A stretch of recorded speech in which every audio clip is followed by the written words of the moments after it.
इंसान के अंदर एक प्रवृत्ति होती है जिसे हम कहते हैं सुपीरियरिटी कॉम्प्लेक्स।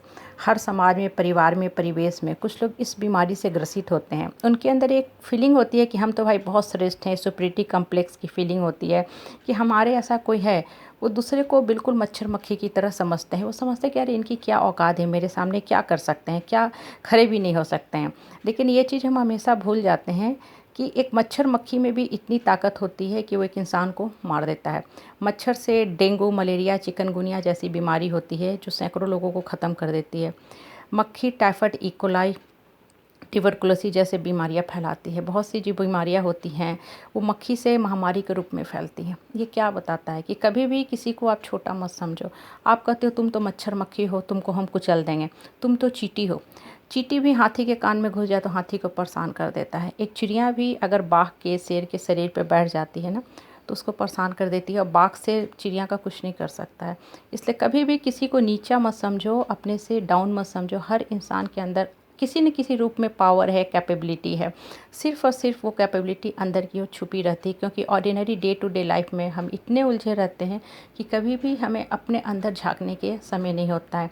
एक फेस की तो हम प्रॉपर कर ही नहीं पाते हैं। एक सुंदर गोरा चेहरा समय के साथ टैन हो जाता है, फिर डार्क डस्की कम्प्लेक्शन में कन्वर्ट हो जाता है, क्योंकि हमने कभी प्रॉपर फेस पैक नहीं लगाया, सनस्क्रीन नहीं लगाया, स्किन को कभी प्रॉपर टेक केयर नहीं किया, तो समय के पहले हमें एजिंग के प्रॉब्लम शुरू हो जाते हैं।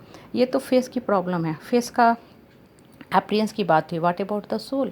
हमारे आत्मा में, सोल के अंदर बहुत सी क्वालिटी होती है, लेकिन हम पारिवारिक बंधनों में, समाज में, परिवेश में, लोगों के फीडबैक में, लोग हमारे बारे में क्या सोचते हैं, इसमें इतने उलझे रहते हैं कि जितनी हमारी अंदर की क्वालिटी है वो धीरे धीरे धीरे दबने लगती है, सुसुप्त अवस्था में चली जाती है। हम रोना और बिलखना शुरू कर देते हैं। लेकिन हम ये हमेशा भूल जाते हैं कि हमारी जो जीवन की क्वालिटी है हमें वही उठाएगी। हम पूजा पाठ करते हैं, वो पूजा पाठ किस लिए हम करते हैं? अपने अंदर शक्ति के जागरण के लिए, अपने अंदर जो छुपी हुई शक्ति है उसको प्रकट करने के लिए, उसको सामने लाने के लिए। और कोई भी इंसान भगवान से बढ़ के नहीं होता है। कोई आपको डराता है, सताता है, रुलाता है, आप उससे डर के रहते हो कि अरे हम इनसे नहीं डरेंगे तो कल मेरा काम क्या हो, कैसे होगा, कौन करेगा। लेकिन अभी हम भूल जाते हैं, अगर आप माइंड को ब्रॉड करो तो पूरी सृष्टि कहीं न कहीं कनेक्टेड है। Eternally we all are connected. हम किसी को नहीं जानते हैं, लेकिन कभी कोई आता है, कहीं से हेल्प करके चल जाता है। किसी की 2 मोटिवेटिंग शब्द हमारा जीवन बदल देता है। किसी की 2 मोटिवेटिंग कमेंट से हमें उत्साह मिलता है, माइंड खुलने लगता है कि हम और कुछ अच्छा बोले और कुछ अच्छा लिखें। ये क्या बताता है?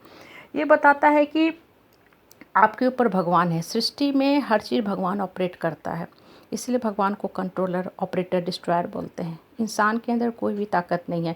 इंसान अगर कोई ताकत का इस्तेमाल करता है तो उसको एक बार ज़रूर देखना चाहिए कि रावण का, दुशासन का, दुर्योधन का, या और भी जो निगेटिव शक्तियाँ हैं उनका क्या होता है। दुर्गा सप्तशती हम पाठ करते हैं, उस पाठ में क्या लिखा है?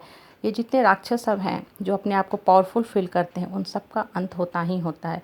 इसलिए हमेशा लाइफ में अपने आप को स्ट्रॉन्ग करो। कभी भी किसी पे बहुत ज़्यादा डिपेंडेंट मत हो कि हाय दूसरे हमको कंट्रोल कर रहे हैं। आप अपने मन की बात सप्रेस कर रहे हो, डिप्रेस कर रहे हो, अंततः आप फ्रस्ट्रेशन और डिप्रेशन में चले जाते हो, क्योंकि आप बोल नहीं पाए, आप हमेशा अंदर से कुंठित रहें।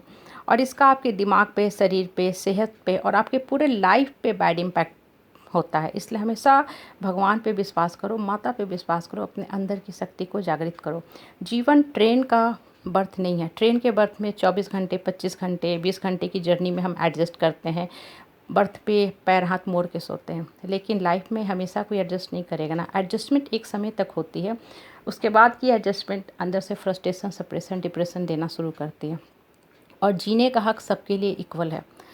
भगवान किसी औरत, मर्द, बच्चा, किसी में कोई डिफ्रेंशिएट करके नहीं भेजता है। ये तो हमारे समाज की थोड़ी मानसिकता ऐसी है कि हम सोचते हैं कि उसको हम दबा के रखें, क्योंकि हमें अपने अंदर फिर पावर का फीलिंग आता है। जैसे रावण के अंदर अहंकार की फीलिंग थी, वो समझता था कि पूरे दुनिया पे हम शासन करेंगे। सिकंदर पे फीलिंग आती थी कि पूरे दुनिया पे हम शासन करेंगे। लेकिन आदमी भूल जाता है कि आपके पास पैसा, रुपया, संपत्ति कितनी भी हो, एक समय के बाद आपका आके रुक जाता है विकास। सिकंदर भी अंत समय में जब बीमार पड़ा, उसकी इच्छा अपनी माँ से मिलने की थी, लेकिन धन संपत्ति होते हुए भी कोई भी वैद्य, डॉक्टर उसे ना मिला सका उसके माँ से, और उसका अंत हो गया, क्योंकि वो विश्व विजय की यात्रा पे निकल चुका था।